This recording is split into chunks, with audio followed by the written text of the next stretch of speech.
Hey yo guys, what's up? What's up? Today in this video tutorial, we are going to solve one more new problem from interview bit in ARAS concept.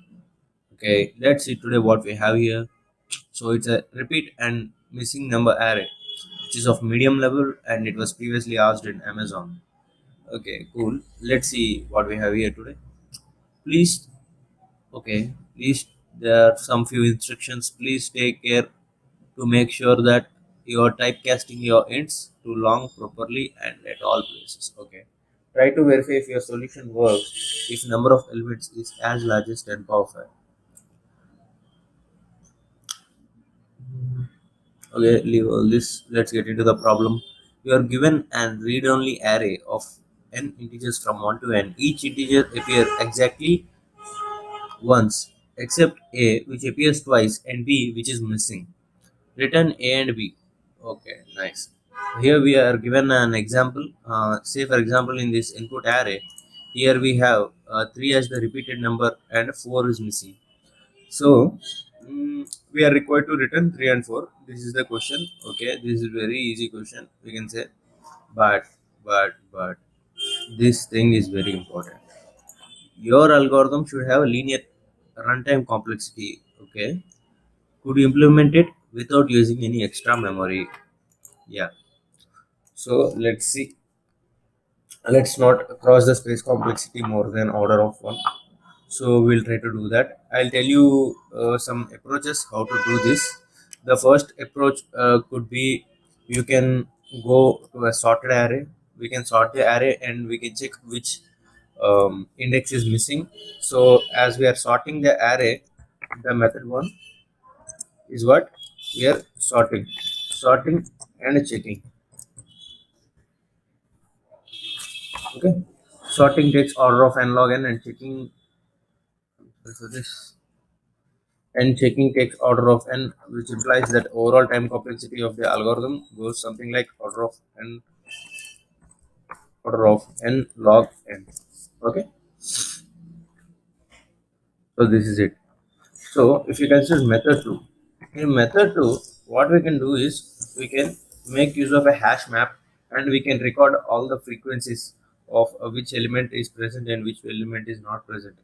So if some element frequency is twice, so in such cases, we can return that element as the repeated element and such element which is missing from 1 to n as the key, that is the element which is missing. Okay, so we got both repeated and missing, but here we are making using of space. So which is space complexity is order of n. So hash map, using hash map. So what is happening using hash map? We are getting space as order of n and time is of linear complexity. So upon one traversal itself, we can find it.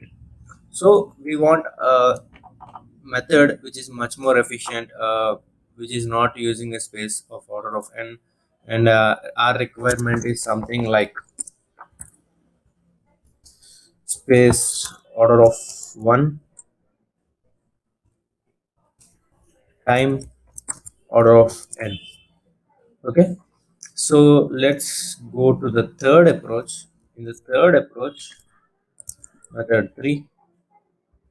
Okay, let's get into our very basic arithmetic. Say, for example, we are having 1 to n natural numbers till n. We know that sum of n natural numbers equals to n into n plus 1 by 2. So this is the formula we know. So actually, if all the integers are proper, then we must get the sum as this value. But as we know, there is one integer which is repeating and one integer which is missing. Assume now we have, I will say this as original array. Original array must be something of this sort: one, two, three. Maybe it can be random for for our comfort. I'm writing it as like sorted array. Okay, up to n. Say in middle there is one element which is getting repeated.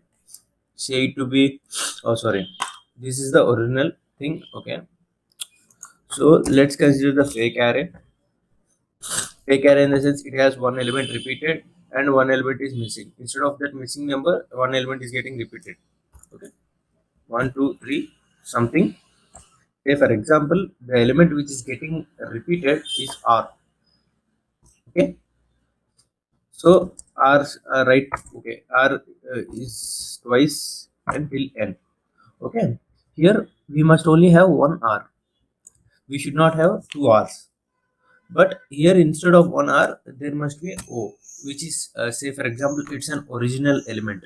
So upon computing this, you are getting the sum as sum equals to n into n plus 1 by 2, as we all know. Here also, upon computing, we will get some value. Say it will be sum 2 or maybe some prime is equals to you get some value which also includes the fake value. Okay. Some value which also includes the fake value. So what are we going to do? Let's subtract the corresponding elements. As we know, this repeated number also exists in the above original array. So let's all what shall we do? Let's minus these both. So what are we getting? So original number 1 gets cancelled, 2 gets cancelled, 3 gets cancelled upon subtracting. So what is left? O minus R, which is original minus repeated, which is equals to the sum, which is n into n plus 1 by 2 plus some value of the fake array. Okay, means some original minus some fake. Okay, this is fine. So we are getting O minus R. So in order to find O and R, we are required to have one more equation, one more linear equation, say to be O plus R. But we don't have any scope to find O plus R. Let's go with some other technique. Okay, as we know, x square minus y square equal to x plus y into x minus y. We know this. So here we have scope to find x square minus y square. What shall we do? We know uh, for first and natural numbers, the sum of squares is equals to n into n plus 1 into 2n plus 1 by 6. Okay, similarly here we will find the fake sum square. We are finding the fake sum square. So here again, if you square each and every element in both of the arrays and subtract them, you will be left over with O square minus R square. Original number square minus repeated number square is equals to square sum original square sum minus square sum fake. Okay, we are left over with both of these. So here we have O square minus R square and O minus R. So what are we required to do? First of all, we are required to find O plus R. So O plus R becomes O square minus R square by O minus R. For convenience, I am writing this as SQO and SQF. Okay, let's write it as SQF. Okay, similarly, let's write this as SO and SF. Okay, guys, and SF. So O plus R becomes SQO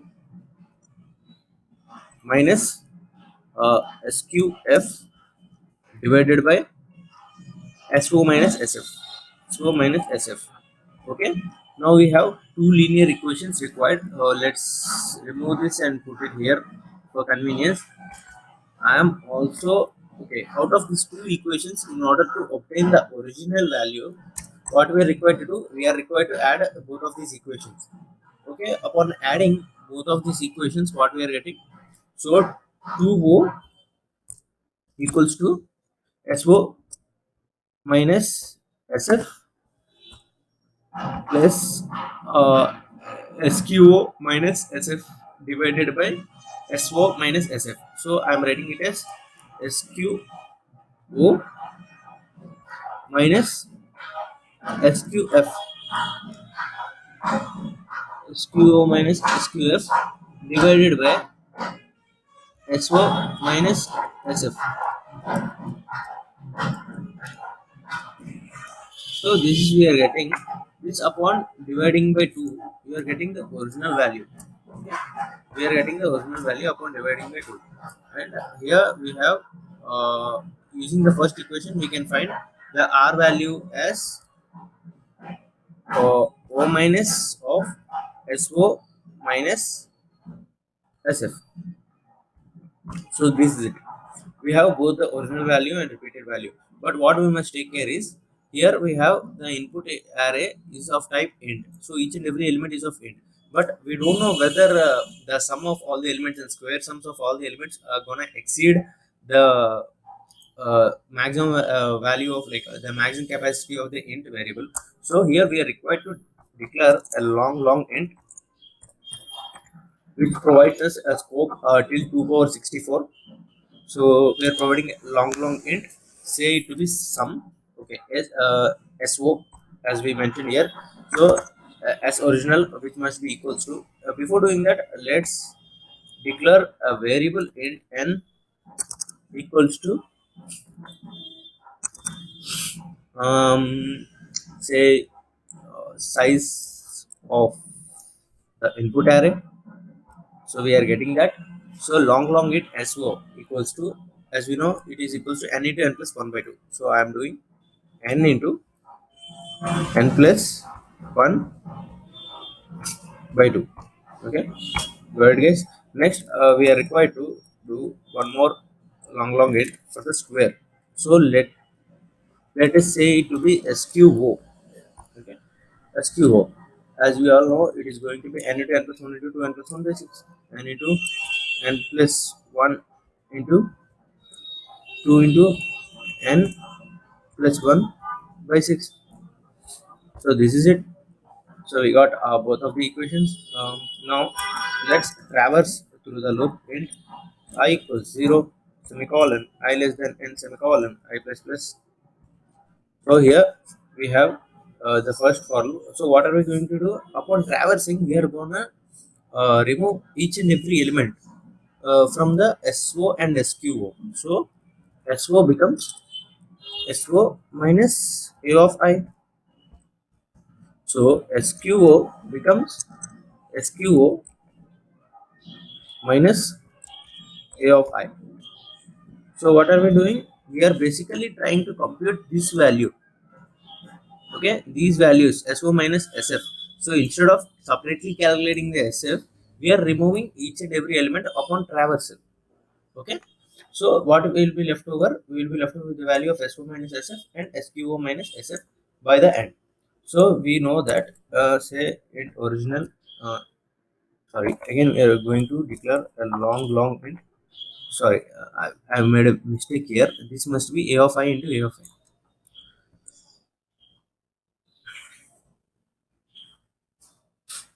A of I into A of I. Okay, there is one more important thing, guys. Before doing that, we are required to typecast this value. This value is in the form of int. So we are, as we know, SO is going to be in the form of long int. We are also going required to be typecasting this. Let's typecast this variable A of I, and similarly we are gonna typecast that value here too. Long int, long int. Now, so that we are here typecasting it, we are getting these values.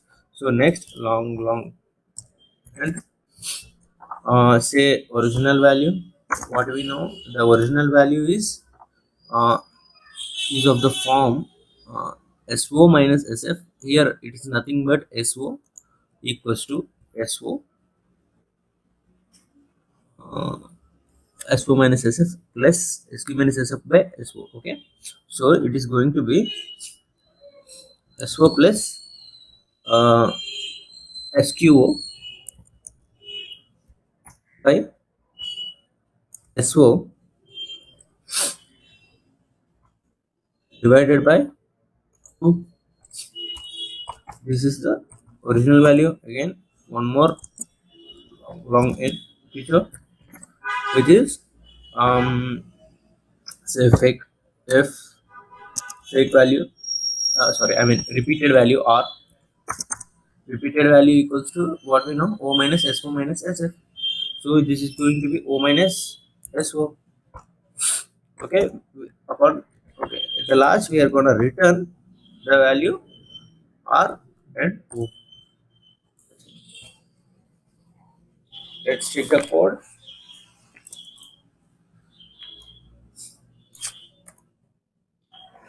I think everything is fine. Let's test the code.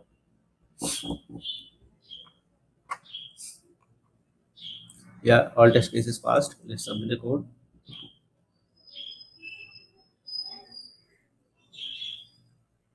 Okay, we got failed in the time complexity.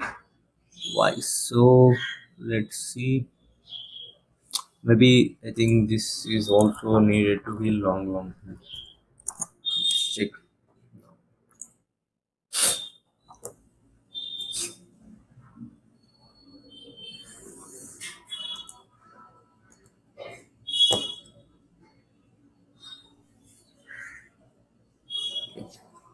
So that's it for this video, guys. If you like my video, please share my video. If you want to see more videos like this, please subscribe to my channel. Thank you.